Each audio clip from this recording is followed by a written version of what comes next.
माननीय मुख्यमंत्री आतिशी जी चर्चा का उत्तर देंगे। धन्यवाद अध्यक्ष महोदय कि आपने इतने महत्वपूर्ण चर्चा को हाउस में समय दिया। देखिए अध्यक्ष महोदय, ये बस मार्शल्स का मुद्दा मेरे दिल के बहुत करीब है। ये इसलिए मेरे दिल के बहुत करीब है क्योंकि मैं मूलतः दिल्ली में रहने वाली हूँ। मैंने अपनी स्कूल की पढ़ाई दिल्ली में करी, मैंने अपनी कॉलेज की पढ़ाई दिल्ली में करी, कई साल तक दिल्ली में नौकरी करी। तो दिल्ली में जब कोई लड़की, जब कोई महिला पढ़ाई करती है, कॉलेज जाती है, नौकरी पे जाती है, तो डीटीसी बस के अंदर लड़कियों के साथ और महिलाओं के साथ किस तरह दुर्व्यवहार होता है, उस बात को मैं भली भांति समझती हूँ। मुझे याद है जब हम स्कूल में पढ़ते थे तो अक्सर स्कूल में कभी एक्स्ट्रा क्लास के लिए, कभी स्पोर्ट्स की ट्रेनिंग के लिए, कभी एनुअल डे की प्रैक्टिस के लिए स्कूल में आफ्टर आवर्स रोका जाता था। लेकिन स्कूल बस तो तब तक चली गई होती थी। तो जो बच्चे एक्स्ट्रा क्लास के लिए रुकते थे, जो बच्चे एनुअल डे प्रैक्टिस के लिए रुकते थे, उन्हें डीटीसी बस में वापस घर जाना होता था। और अक्सर लड़कियों को उनके माता पिता इसी वजह से नहीं रुकने देते थे, स्कूल की एक्टिविटीज में इसीलिए पार्टिसिपेट नहीं करने देते थे क्योंकि उन्हें भरोसा नहीं था कि वो सेफ तौर पर डीटीसी बस से अपने घर पहुंच पाएंगी। क्योंकि जब एक लड़की, जब एक महिला एक डीटीसी बस में घुसती है, खासकर भरी हुई डीटीसी बस में, उसको गलत निगाह से देखना, उस पर अश्लील भाषा के साथ कमेंट्स पास करना, अभद्र व्यवहार करना, पुरुषों का उसको छूने की, गलत तरीके से छूने की कोशिश करना, ये दिल्ली में रहने वाली किसी भी लड़की और किसी भी महिला के लिए आम बात होती थी। मुझे खुद याद है, मैं कॉलेज में थी, तब मैं सोचती थी कि ये नेता तो बड़ी बड़ी गाड़ियों में जाते हैं, बड़े बड़े काफिलों में जाते हैं, इनको क्या पता एक लड़की का दर्द, एक महिला का दर्द, जिसे डीटीसी बस में इतने अभद्र व्यवहार का रोज रोज सामना करना पड़ता है। दिल्ली की लड़कियों का, दिल्ली की महिलाओं का भाग्य बदला उस दिन जिस दिन अरविंद केजरीवाल जी दिल्ली के मुख्यमंत्री बने। अरविंद केजरीवाल जी दिल्ली के पहले मुख्यमंत्री नहीं थे। आम आदमी पार्टी की सरकार दिल्ली की पहली सरकार नहीं थी। लेकिन अरविंद केजरीवाल जी वो पहले ऐसे नेता थे जिन्होंने दिल्ली की महिलाओं का, दिल्ली की लड़कियों का दर्द समझा। क्यों इससे पहले किसी सरकार ने नहीं सोचा था कि बस में मार्शल लगाएं? क्यों इससे पहले किसी सरकार ने नहीं सोचा था कि लड़कियों और महिलाओं के साथ जो बदतमीजी हो रही है उसको रोका जाए? लेकिन अरविंद केजरीवाल जी ने सोचा। 2015 में आम आदमी पार्टी की सरकार बनने के बाद, अरविंद केजरीवाल जी के मुख्यमंत्री बनने के बाद, और तब कुछ समय पहले निर्भया कांड हुआ था, डीटीसी बस में ही हुआ था, अरविंद केजरीवाल जी ने हर बस में मार्शल लगाने की प्रक्रिया शुरू करी। समय लगा उस प्रक्रिया में। पहले होम गार्ड्स को लगाने की बात हुई, पर्याप्त होम गार्ड्स नहीं मिले। उसके बाद फिर से बैठक हुई, कभी होम डिपार्टमेंट के लेवल पे, कभी कि अरविंद केजरीवाल जी एलजी साहब से मिलने गए, और दिल्ली की हर डीटीसी बस में बस मार्शल लगाए गए। सिविल डिफेंस वॉलंटियर्स को बस मार्शल के तौर पे लगाया गया। मैं जानती हूँ, मुझे इतनी लड़कियां मिलती हैं जो स्कूल में पढ़ती हैं, कॉलेज में पढ़ती हैं, जो बताती हैं कि मार्शल के होने से, एक यूनिफॉर्म्ड मार्शल के होने से पुरुषों की बदतमीजी करने की हिम्मत नहीं होती थी। और एक लड़की को सेफ लगता था कि अगर कोई मुझसे बदतमीजी करने की कोशिश करे तो मैं तुरंत आवाज दूंगी और वो मार्शल वहां पे बैठा हुआ है, वो मार्शल इंटरवीन करेगा, वो उस बदतमीजी को रोकेगा। लेकिन भारतीय जनता पार्टी को क्या फर्क पड़ता है? भारतीय जनता पार्टी को दिल्ली की महिलाओं की, दिल्ली की लड़कियों को कहां कमी चिंता है? और भारतीय जनता पार्टी की केंद्र सरकार, उनके एलजी साहब और उनके अफसरों ने जो 2015 से 2023 तक बस मार्शल की प्रक्रिया स्मूथली चली आ रही थी, मार्च 2023 से उसमें अड़ंगा लगाना शुरू किया। मार्च 2023 से बस मार्शल्स की तनख्वाह रोक दी। दिल्ली सरकार के मंत्रियों ने बार बार लिख के भेजा, परिवहन मंत्री ने लिख के भेजा कि बस मार्शलों की तनख्वाह दी जाए। रेवेन्यू मिनिस्टर, मैं खुद उस समय रेवेन्यू मिनिस्टर थी, मैंने कई बार लिख के भेजा कि बस मार्शलों की तनख्वाह दी जाए जो सिविल डिफेंस वॉलंटियर है। कई बार आदेश दिए, एलजी साहब को चिट्ठी लिखी, अफसरों को चिट्ठी लिखी, लेकिन बस मार्शलों को तनख्वाह नहीं दी गई। बार बार इनके अफसर लिख के भेजते थे कि नहीं, तनख्वाह नहीं दी जाएगी, नहीं, इनको बस मार्शल नहीं रखा जा सकता, नहीं, बस मार्शलों की जरूरत नहीं है। और अक्टूबर 2023 में इन्होंने सबके सब बस मार्शल्स को एलजी साहब ने एक साइन करके हटा दिया। उन्होंने दिल्ली की महिलाओं के बारे में नहीं सोचा, दिल्ली की लड़कियों के बारे में नहीं सोचा।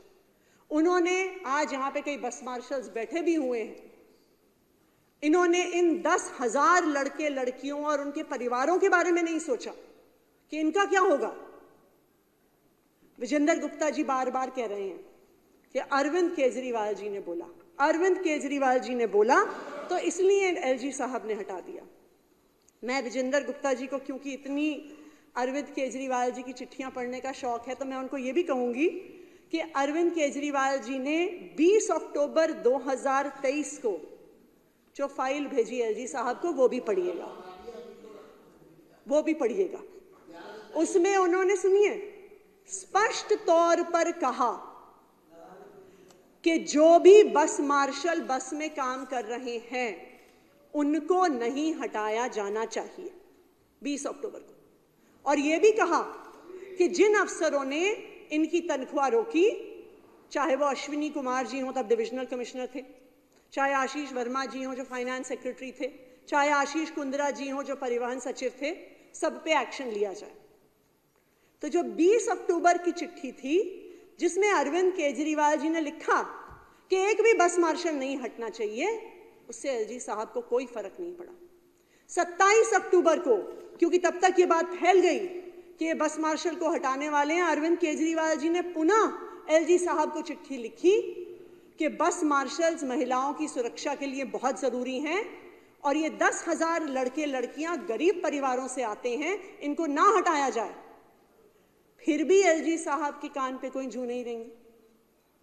और 1 नवंबर को एलजी साहब के आदेश पर अश्विनी कुमार जी जो डिविजनल कमिश्नर थे, उन्होंने एक ऑर्डर निकाल के सब सिविल डिफेंस वॉलंटियर्स और सब बस मार्शल्स को हटा दिया।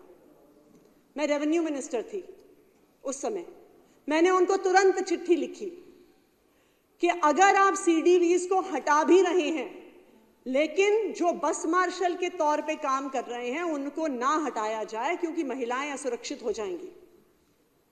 उन्होंने मेरा आदेश नहीं माना। मैंने एलजी साहब को वो चिट्ठी भेजी और कहा कि जो सिविल डिफेंस वॉलंटियर्स बस मार्शल के तौर पे काम कर रहे हैं उनको ना हटाया जाए, क्योंकि महिलाएं असुरक्षित हो जाएंगी। लेकिन एलजी साहब ने मेरी बात भी नहीं मानी। लेकिन मैं इन बस मार्शल्स की दाद देती हूं कि एलजी साहब के ना मानने के बाद भी इन लोगों ने हिम्मत नहीं हारी, नौकरी जाने के बाद भी इन्होंने हिम्मत नहीं हारी, और इन्होंने पिछले 1 साल से लगातार सड़कों पर संघर्ष किया है। मैं इन बस मार्शल्स के जज्बे को सलाम करती हूं, इनकी हिम्मत को सलाम करती हूं। और इन बस मार्शल्स का साथ किसने दिया? आम आदमी पार्टी के विधायकों ने दिया। आम आदमी पार्टी की सरकार के मंत्री सौरभ भारद्वाज ने दिया, जो कंधे से कंधा मिला के इन बस मार्शल्स के संघर्ष में उनके साथ खड़े रहे। इन्होंने डंडे खाए बस मार्शल्स के साथ, बैरिकेड्स पे खड़े होकर लड़ाई करी। आम आदमी पार्टी के विधायक और हमारे मंत्री सौरभ भारद्वाज जी बस मार्शल्स के साथ अरेस्ट तक हुए, लेकिन इन्होंने बस मार्शल्स का साथ नहीं छोड़ा। क्यों? क्योंकि दिल्ली सरकार ना सिर्फ इन 10,000 लड़के लड़कियों को रोजगार देना चाहती है, दिल्ली सरकार दिल्ली की महिलाओं को, दिल्ली की लड़कियों को सुरक्षा देना चाहती है। विजेंद्र गुप्ता जी ने एक दिन मुझसे मिलने का टाइम मांगा। उन्होंने चिट्ठी भेजी और कहा कि अगला दिन संडे का दिन था, उन्होंने सैटरडे या फ्राइडे या सैटरडे को, हाँ फ्राइडे को चिट्ठी भेजी, कहा कि सैटरडे जो ज़्यादातर सरकारी दफ्तरों में छुट्टी होती है, उन्होंने कहा कि मिलने का समय चाहिए। हमने तुरंत इनको मिलने का समय भी दिया। विजेंद्र गुप्ता जी आए, उन्होंने कहा, बार बार एक बात कही, हमने जो सारी चिट्ठी पत्री है विजेंद्र गुप्ता जी को दिखाई, लेकिन उन्होंने बार बार एक ही बात कही कि आप अपने कैबिनेट से पास कर दो, एलजी साहब से मैं पास कराऊंगा। आप अपने कैबिनेट से पास कर दो, एलजी साहब से मैं पास कराऊंगा। अध्यक्ष महोदय, हमने पूरे कैबिनेट को वहीं बुला लिया। सैटरडे का दिन था। सैटरडे के दिन सब अपनी अपनी विधानसभा क्षेत्र में थे। मुकेश अहलावत जी का विधानसभा क्षेत्र सुल्तानपुर माजरा है। दिल्ली के अलग अलग हिस्सों से हमने अपने कैबिनेट मंत्रियों को बुलाया और जो दिल्ली विधानसभा का रेजोल्यूशन था बस मार्शल्स को वापस रखने वाला, उसको पूरे कैबिनेट ने साइन किया और हमने कहा कि जी अब आप एलजी साहब से साइन करवाइए। विजेंद्र गुप्ता जी एलजी साहब के पास जाने को तैयार नहीं थे। यहां तक हालात आ गए कि हमारे मंत्री सौरभ भारद्वाज जी को इनके पांव पड़ने पड़ गए। ये हालात आ गए, हमें लग रहा था ये एलजी साहब के पास नहीं जाएंगे। मैं इनकी गाड़ी में बैठ गई कि अब आप चलिए।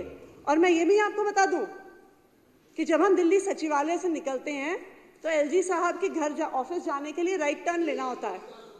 तो विजेंद्र गुप्ता जी ने कहा कि नहीं, उन्होंने अपनी गाड़ी लेफ्ट घुमा ली। तो मैंने कहा जी लेफ्ट क्यों जा रहे हो? कहते मैं तो अपने रास्ते से जाऊंगा। सच्चाई बता रही है वो, सुन लो। जब हम कहें एलजी साहब, अरे विजेंद्र गुप्ता जी सुन लीजिए, हमने भी आपकी बात सुनी, ऐसी क्या बात हुई? सुन लीजिए, देखिए सच्चाई उस दिन की सामने तो आए। विजेंद्र गुप्ता जी गाड़ी अपनी कभी इधर घुमाए, कभी उधर घुमाए, कभी इधर घुमाए। अब मैं इनकी गाड़ी में बैठी थी तो मेरा पायलट इनके आगे चल रहा था और राजनिवास की तरफ लेके जा रहा था। इन्होंने कहा हम इनके पीछे नहीं जाएंगे, हम उल्टे रास्ते जाएंगे। तो पहले एक बार उस तरफ गए, फिर उन्होंने लेफ्ट लिया, फिर राइट लिया, फिर राजघाट पे सिंगल टर्न, सिंगल साइड पे यू टर्न लेने की कोशिश करी, गाड़ी रोक दी, गाड़ी से उतर गए। पर फिर भी चाहे आम आदमी पार्टी के विधायक हों, चाहे बस मार्शल्स हो जो हम उनके साथ थे, हमने कहा कि हमने अपना वादा पूरा किया है, अब विजेंद्र गुप्ता जी को अपना वादा पूरा करना होगा। ये 5 नवंबर की बात है जिस दिन वो रेजोल्यूशन एलजी साहब को दिया था। आज तक वो रेजोल्यूशन साइन होके, अप्रूव होके एलजी साहब से वापस नहीं आया। फिर एक दिन एलजी साहब की चिट्ठी आई कि जी आप पॉलिसी बनाइए और आप अलग अलग विभागों को इन्वॉल्व करके पॉलिसी बनाइए। तो हमने भी कहा कि हम तैयार हैं।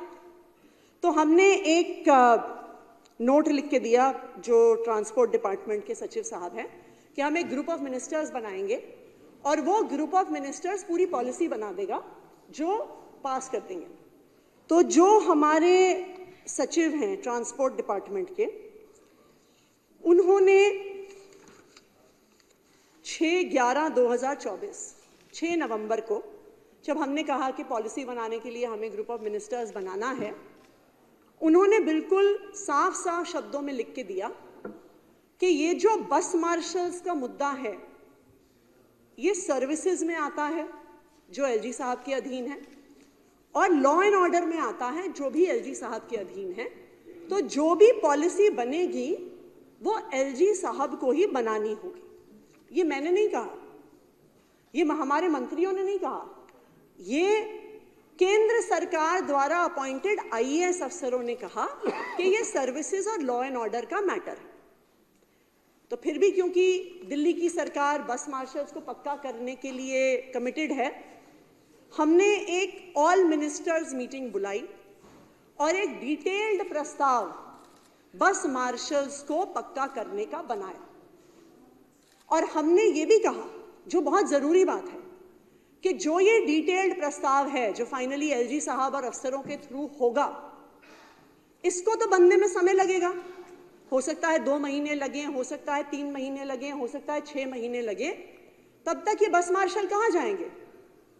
तो हमने ये भी प्रस्तावित किया दिल्ली सरकार के कैबिनेट ने, सभी कैबिनेट मंत्रियों ने, कि जब तक इनको पक्का करने की पॉलिसी नहीं बनाई जाती है तब तक, और मैं ये पढ़ के सुनाती हूँ स्पीकर साहब, till the formulation of a scheme bus marshals to be reinstated immediately in the same way as it was done before 31/10/2023, Honorable LG may give a one-time relaxation for utilization of civil defense volunteers as bus marshals till the new scheme for bus marshals is implemented, कि उनको तुरंत प्रभाव से बस marshals को रख लिया जाए। अध्यक्ष महोदय, ये हमने 10 नवंबर को हमारी मीटिंग हुई थी और 13 नवंबर को ये प्रस्ताव एलजी साहब को भेजा गया था। आज 29 नवंबर हो गई है। 29 नवंबर से बस मार्शल्स को रीइंस्टेट करने का प्रस्ताव, बस मार्शल्स को वापस लगाने का प्रस्ताव एलजी साहब के पास पड़ा हुआ है। विजेंद्र गुप्ता जी बार बार कहते हैं, बार बार ये बात कहते हैं कि मुख्यमंत्री अरविंद केजरीवाल जी ने कहा इसलिए हमने हटा दिया। तो अब विजेंद्र गुप्ता जी, मैं भी मुख्यमंत्री हूं, मैंने बार बार एलजी साहब को कह दिया इनको वापस लगा लो, तो एलजी साहब को कहिए वापस लगा लें। अगर वो इतनी ही बात मान रहे हैं, मुख्यमंत्री की हर बात सुनते हैं, तो मेरी भी ये बात सुन लें कि तुरंत प्रभाव से इन बस मार्शल्स को वापस लगा लिया जाए। और मैं तो ये भी कहूंगी विजेंद्र गुप्ता जी, मैं तो ये भी कहूंगी आप एलजी साहब से ये साइन करा लीजिए, मैं अपनी पार्टी को मना लूंगी कि आपके खिलाफ रोहिणी में कोई कैंडिडेट भी नहीं खड़ा करेंगे, हम आपके लिए आगे प्रचार करेंगे, ठीक है जी? क्यों? क्योंकि हमारे लिए एक सीट मायने नहीं रखती, हमारे लिए इन बस मार्शल्स की नियुक्ति मायने रखती है, दिल्ली की महिलाओं की सुरक्षा मायने रखती है। तो इसलिए मेरा आपसे आग्रह है कि आप, और मैं भी आके प्रचार करूंगी आपके लिए, आप कहिए तो मैं भी आपके लिए प्रचार करूंगी आपके लिए, लेकिन जो 13 नवंबर को प्रस्ताव हमने भेजा है, नहीं तो